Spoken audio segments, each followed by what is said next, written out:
It's Richard Bromwell here to talk about our huge June 2-day auction, but more importantly, the very latest member of staff. Everyone say hello to lovely Lulu. He's a little puppy, little working cocker puppy, and as you know, most of you know, we lost William last year and Biggles the year before, so lovely little Lulu, come and see us at Charterhouse and you'll be greeted by Head of Security Lulu. Lick him to death. You're a good girl, aren't you? Right, pop her back away.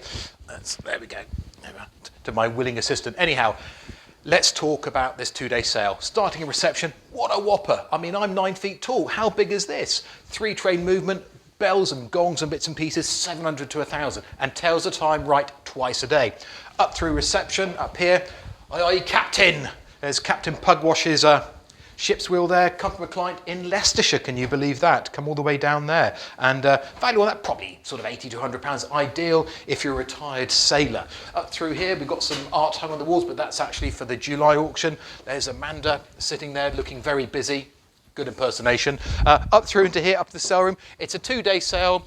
It's on the 10th and the 11th.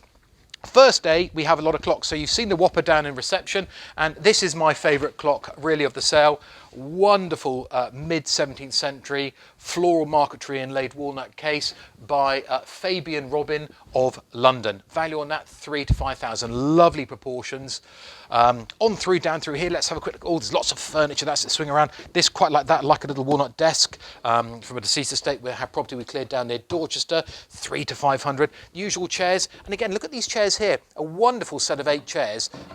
They're only modern chairs, but they're, if I turn it around so actually you can probably sit, but don't fall over this, Phil, on your way past. Lovely U-wood, Burr-U seats by a chap called Stuart Linford. Estimate on those, there's a set of 8 of them there, probably around about 1,000 to 1,500 pounds. On through here, we've got copper and brass, we've got more furniture, we've got Regency, we've got Victorian. Over in the far corner, as is often the case, over in the far corner there, we've got the stamp corral, all full of stamps for the stamp people to come and have a look at. They're all nice and safe. And obviously with all the recent restrictions and coming in and going, if you're going travelling and you want to know where you're going, we've got a lovely little selection of globes. This one here, this one includes known places. It's the accurate position of the principal known places of the Earth. And from the discoveries of Captain Cook's right the way through to 1829. Lovely library terrestrial globe, around about sort of 1,000 or 2 on that. Down through here, so we've got a lot of clocks, and this is look what a absolutely cracking carriage clock. I mean, the wonderful quality on the handles there, very unusual, a sort of 1,000, 1,500 pounds on that one there. And we seem to say we've got a lot of clocks, so we're going to come through to those. I love this, lovely little sort of a Victorian Swiss singing bird box, and value on that sort of 500 to 800 pounds. But what a divine little thing. Popping back down, there he goes. And also, because it's a collector's sale, we've got a lot of coins. Now, one of the greatest misconceptions at auction really is that the fact that something is old, it's going to be worth a lot of money.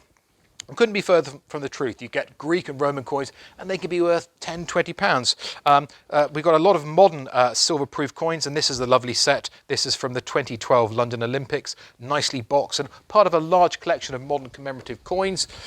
More my sort of collecting field really. We've got a little Queen Anne crown here with the E below the bust. If you know about coins, you know what that is. And that dates to 1707. So a crown, 5 shillings in 1707. That was a proper chunk of money, that was.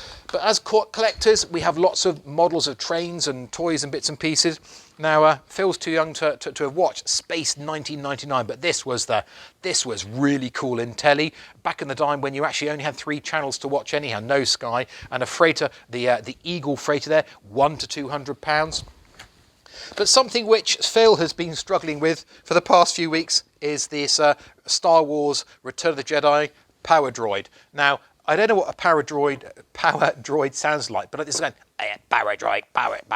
That's my impersonation of power droid. We're not really certain. It's an original blister pack.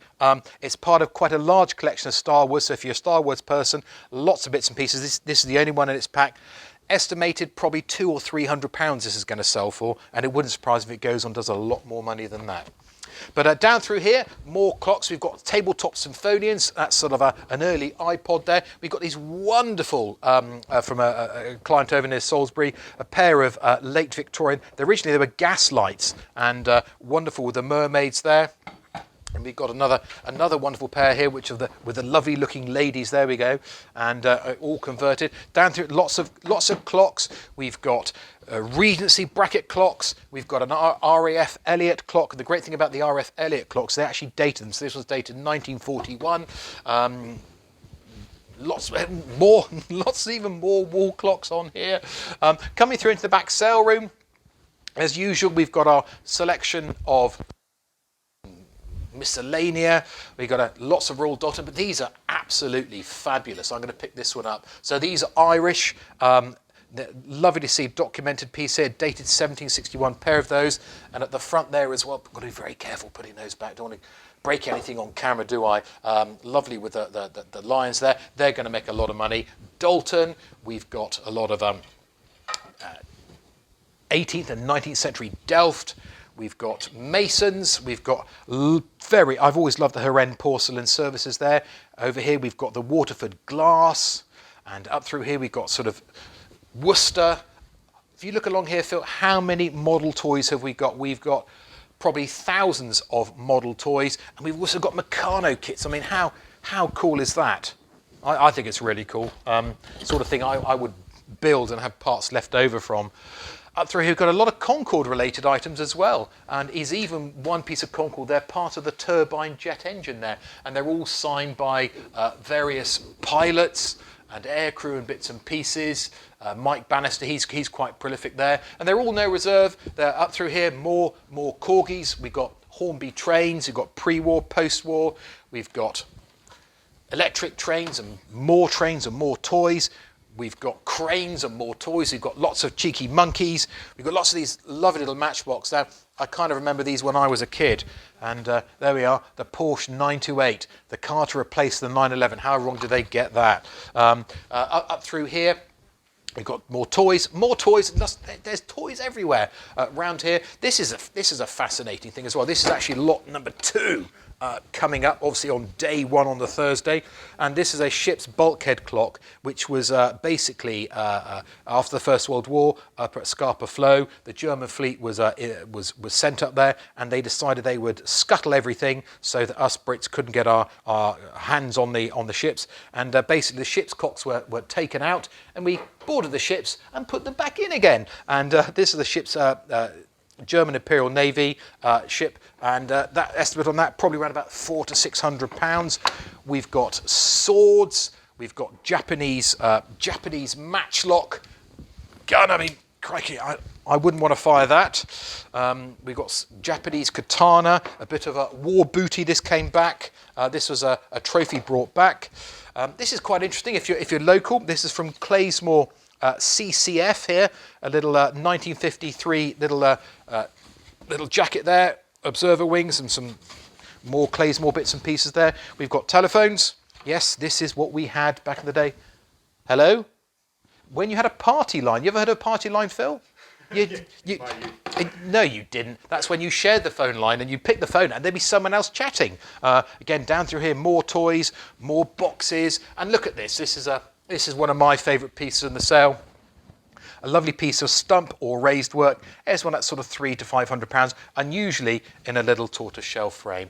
And that's just a really sort of quick walk and talk through our 2-day auction, Thursday the 10th and Friday the 11th of June. We've got well over 1,000 lots, and maybe we'll tempt you.